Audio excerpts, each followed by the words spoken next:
Hi, this is Professor Stuckard, and in this video we're going to discuss ethical data visualizations. So a few things I want to cover in this lecture is first, how do we understand what is the appropriate way that we choose visualizations? And there is a way that we should choose our visualizations based upon the data we're trying to describe.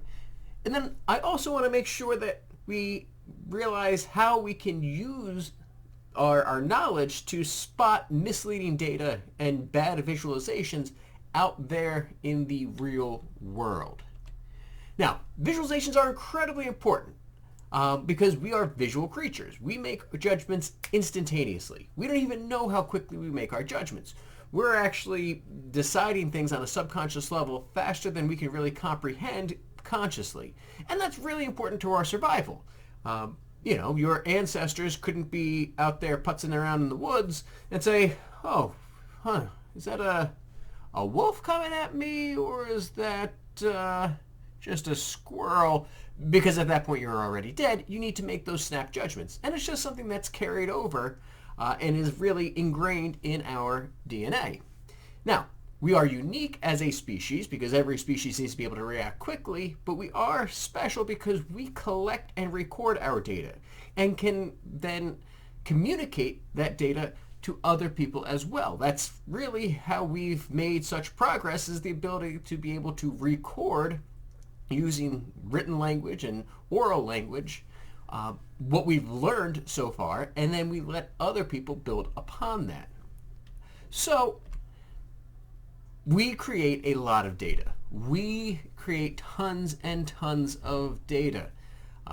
The amount is actually staggering. And we record it, well, in tables like this. We have to record data this way. So here is a raw data set where we're actually looking at, these are the same set of raw data. So we have 1, 2, 3, 4, 5, 6, 7, 8, and you get the point. We have a ton of raw data here, all stored in a spreadsheet. This is useful to about no one if you're trying to understand what's going on with the data. So we need to create visualizations. So if I take this data here and I make some visualizations, now I can organize this data in a way that I can clearly see. So this raw data was about penguins living in Antarctica, and we had scientists at the Palmer Station down there basically just record data on a bunch of penguins to see what we can find out about them. And so I can graph them based upon their species and look at their dimensions based upon their species and their sex, whether I had a male penguin or a female penguin, look at their flipper length and their body mass. And I can see some pretty clear patterns that it looks like regardless of the 3 different species, the males are typically a little bit bigger than the females. But I can also see that there's a lot of difference between those species as well. The gentu's bigger. And again, we could probably come up with a bunch of different conclusions based upon this visualization that would be impossible from that raw data set. So visualizations are really, really important. And if we're going to talk about visualizations, we should talk about the person who is credited with inventing them, which is Florence Nightingale. So for those of you who don't know, Florence Nightingale was a nurse for the British Army quite a while back. And not only did she care for the soldiers, she recorded a bunch of raw data and sent it back to the generals in England, trying to communicate with them, how are these soldiers doing? And the general's like, yes, look at that data. Soldiers are dying. That's what soldiers are meant to do. That's why we have soldiers. They die. Carry on. And Florence Nightingale's like, no, you don't understand. These soldiers are dying, but they're not dying in battle. And like, soldiers die. That's what happens. And so she, probably mostly out of frustration, said, no, I'm going to come up with a way so that we can visualize why these soldiers are dying. And so she created this plot right here, which is kind of a precursor to bar graphs, but she also made a kind of a pie chart and rotated it. And again, it's a very pretty graph. And so what she did is she said, hey, take a look at this. That red chunk, those are the soldiers that died in battle. The black chunk are soldiers that died from other causes, and the blue is the soldiers that have died from disease. You are losing soldiers because of disease much, much more frequently than you are in actual battle. We need to do something about the disease that are running through these camps. Now, this visualization, the generals back in England actually understood, and they said, oh, wait, soldiers are supposed to die, but they're supposed to die in battle, not from disease. We need to do something. And she actually revolutionized the way that battlefields are, were, because we're talking over 100 years ago, how they were cleaned and how we took care of soldiers. And it was because she took that raw data and turned it into visualizations, which is about as ethical as you can possibly get. But we've come a long way, and we do lots of different types of ethical visualizations. Now, the standard has actually come from a man from Cheshire, Connecticut named Edward Tufte, who self-published his own book about how to make ethical graphics. And this is basically the paragraph that kind of sums up what we want to consider. And the main idea is that, well, first of all, data graphics should draw viewers' attention to the sense and the substance of the data and not anything else. So again, you should absolutely focus on the data itself, and the data graphical form should present quantitative content. So again, numbers. We're trying to take numbers which look terrible in a table and put them into visualizations which look much nicer. Now again, occasionally we can make it artful, we make it really pretty, but we always should remember that the main reason is to help people reason through and understand quantitative or numerical data. Now, we never just put a graph and leave that as the only part in our things. We should always include the raw data, and again, not necessarily in our reports, but we make sure that that raw data is accessible to anyone so that people can check our sources. If the source is not available, if you're looking at a graph and there's no way to link to the raw data for you to verify yourself, don't trust it. Question everything. Always, always, always make sure you can look at the raw data so that you can see if you can recreate that graphic yourself. And then, of course, we have our visualizations itself, and then there also needs to be some commentary. We should write some sort of conclusion about what we think this visualization is actually telling us. Now, one of the important things when it comes to making our visualizations is considering the ink that we use or the pixels that we use. And everything that we include should be there for a reason. And the majority of the ink or the pixels that we use should be actually representing that data or that information. And the data ink is what we would consider the non-erasable core of the graphic, the actual data itself. And again, we should maximize the amount of ink or pixels that we use for our actual visualization representing those quantitative values than anything else. And again, within reason. Now, typically when we do make visualizations, it comes down to two main types, although, well, really a third type, I guess we consider scatter plots, but scatter plots are kind of related to our line graphs in that, again, our two types of visualizations are going to be bar graphs and line graphs. And the most simplistic way to determine which one we should use, well, we use bar graphs to emphasize magnitude. So when we create those bars, we have physical bars filled with ink. They should tell us magnitudes, how big something is, what is that actual quantity. Whereas a line graph is much more useful for emphasizing change and how things change, again, typically over time, but not necessarily. And so we can see how things vary. So let's take a look. Bar graphs. First of all, we should always use them to represent magnitudes, like I said, how much things take up, and the baseline should always be 0. That means your y-axis should always start at 0. We make that choice so that we can visually see the difference in magnitudes when we compare, again, the proportional amount of ink that gets used. So for example, this is data from the state of Tennessee on non-farm jobs in Tennessee. And we have this visualization that goes from 2010 through 2014, and we see how many non-farm jobs there are in that state. Now, what impression do you immediately get from this visualization? And again, you probably get some sort of instant type of impression, and in this case, it looks to me like that's increasing a lot, that non-farm jobs are increasing by quite a bit in Tennessee. There's a lot of growth there. Has there been a dramatic change? Yeah, looks like there's been a dramatic change in the number of non-farm jobs. But wait a second, am I starting at 0? Is my baseline 0? No. Here's what it looks like if I put the baseline at 0 instead of starting up there at 2,500. And again, we're talking in terms of thousands of jobs. So, add 3 more zeros there. But now, if I actually start that at 0, does this change how you feel about this? So we went from about 2.6 million jobs that were not farm related to 2.8 million jobs that were not farm related. Now, again, that is still a significant jump. We're still talking about a difference of 200,000 jobs. That's not insignificant, but is it the dramatic change that we were led to believe based upon that first visualization?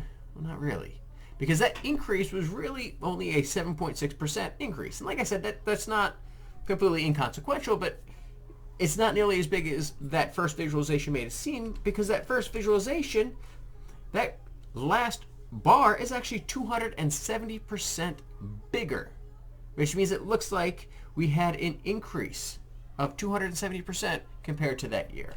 Is that ethical? No, probably not. And that is why whenever we talk about magnitudes, numbers, absolute numbers, we should use bar graphs and always make sure they start at 0.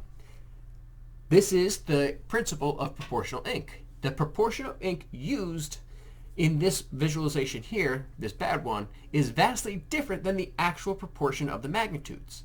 We want to make sure that the proportion of ink is equal to the proportion of the magnitudes. And that was what that second visualization did. It made sure that the proportion that we used on the ink was proportional to the actual numbers from the data. So let's talk about line graphs now. Now, line graphs are generally used to demonstrate change. Now, with change, it's not necessarily always important to start at 0, because the emphasis of a line graph is change. And again, that's because we're not using ink in the same way. All right, we're not using ink to display magnitudes. We're using a much less ink or fewer colored pixels to illustrate what's going on. Now, because the line graph is not going to necessarily draw attention to the absolute magnitudes, like I said, there's very little ink. So the change is going to be what we're really looking for. So we do want to make sure that we pick a relevant range to view our data at. And this is, again, where there's a little bit of wiggle room. What is the right scale to use in each situation? Well, again, you kind of have to play around with it a little bit. But again, as long as you label everything and make it clear, hopefully people understand what it is you're actually showing them. Now, the exception here is what we call a density plot, and that's a line graph version of a histogram, and those do need to have a 0 axis. But again, we're not really talking about those today. Now, our data types can also help us determine which type of graph would be most appropriate given the data. Now, for example, if the data was about temperatures, we would want to use line graphs. Now, this is because if I have 0-degree day, that doesn't mean that there's no temperature, right? It just means that 0 is a certain temperature based upon that scale. So 0 degrees Fahrenheit or Celsius doesn't mean there's no temperature. It's all relative on scale. So when we talk about looking at, well, changes in temperature, we are not restricted to start at 0. And at this point, pretty much everybody, literally like 99.9% of all scientists agree that climate change is real, the Earth is warming up. But it was not that long ago, back when even I was in school, that people were making these graphs where they were plotting the change in temperature and starting at 0. Well, if you're starting at 0, well, then the change between 65 and 66 degrees is not going to look very dramatic, whereas it actually is much more dramatic than we would, be led to believe starting at 0, because 0 doesn't really have any meaning. All right, so the horizontal axis is really important to consider as well, especially when we're talking about those line graphs. but also with bar graphs and histograms. Now, the important things you want to consider with the horizontal axis, or the x-axis, is the range, and to make sure that the values are going to be evenly spaced. So, for example, here is a graph that shows income growth. So again, income growth, where the income groups at the bottom are given as a percentile, and hopefully we can see that blue ink. And then the income growth is along our vertical. What percentage of our growth went to which part of the income group? So we can see here that, again, just by looking very quickly, it looks like, well, the lower class definitely got a lot of income growth, and then it dips below 100%. So, okay, looks like the middle class lost some, but a lot of people gained at the end there. Except, again, if you take a closer look, is everything evenly spaced? Well, it's certainly not evenly spaced there at the end at all. If we take a look here, the bottom 50% doesn't take up the bottom 50% of this graph. So the bottom 50% here captured 14% of the total growth.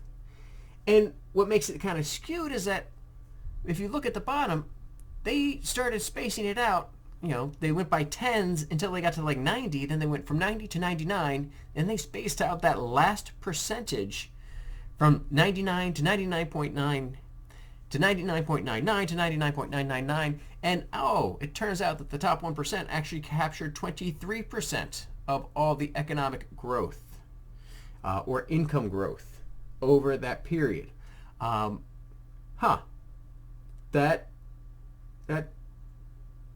feels a little different, right? That feels a little different from what this graph looks like, and we can clearly see that if you're below 100%, that's a loss. So if you were in the income group from the 70th percentile to about the 99th percentile, your income growth went down relative to everything else.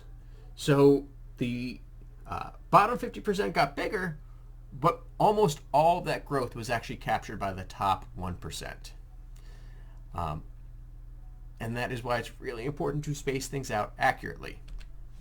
So, time series, which is line graphs where we have time along the horizontal, and they're incredibly common. That's the most common type of line graph, because again, we're talking about line graphs which tell us change, and typically we do change over time. Although, again, as we saw in that last graph, it doesn't have to necessarily be time. And so again, we want to consider the dates and make sure our dates are evenly spaced. Again, it all goes back to that same kind of concept. What is our range, and is everything evenly spaced? Now, the range of dates can drastically alter the story that we are telling with our data. And we can actually chop things up however we would like to make whatever argument it is we would like to make. And that can be really, really misleading as well. So, for example, I took this screenshot in June of 2021 from the Robinhood app about the price of the cryptocurrency Ethereum. And if you were to look at that graph, again, immediately you're like, oh, it's going down. That must be a bad investment, right? Well, I mean, maybe it is, maybe it isn't. But again, if I look at this screenshot, it definitely looks like a bad investment. However, when I expanded that out over the past year, it tells a much different story, doesn't it? Over the course of a year, it went up quite a bit, right? We're having increase over the past year. So which one is true? Well, again, I mean, when you look at it over the span of a year, now it looks like, well, that's a much better investment, isn't it? Now again, whether it is or isn't, seems to go back and forth quite a bit, right? Cryptocurrency is quite volatile. It's gambling for nerds, right? But again, the main idea though, right? The main idea is that depending on where you decide to make your cutoffs, what range you decide to look at, you can tell incredibly different stories based upon that data. Now, what would you conclude from this visualization? Oh, good investment. And in fact, 6 months after this date, it had more than doubled. Now, ended up coming back down again. There's always market corrections. And who knows, by the time you watch this, who knows what it'll be. Because, well, things change all the time. That's kind of the point, right? Everything changes over time. It just depends on what story you want to tell with your data. All right, so our last example, though, we're going to look at histograms. We're going to go back to our bar graphs and look at what the horizontal axis can tell us. Now, with these, we want to make sure that our binned data, or our class widths, should all be relatively equal, right? We kind of know that, but that's not always what happens. Now, this graphic is actually taken directly from the Wall Street Journal, from a 2008 piece about the Affordable Care Act, aka Obamacare.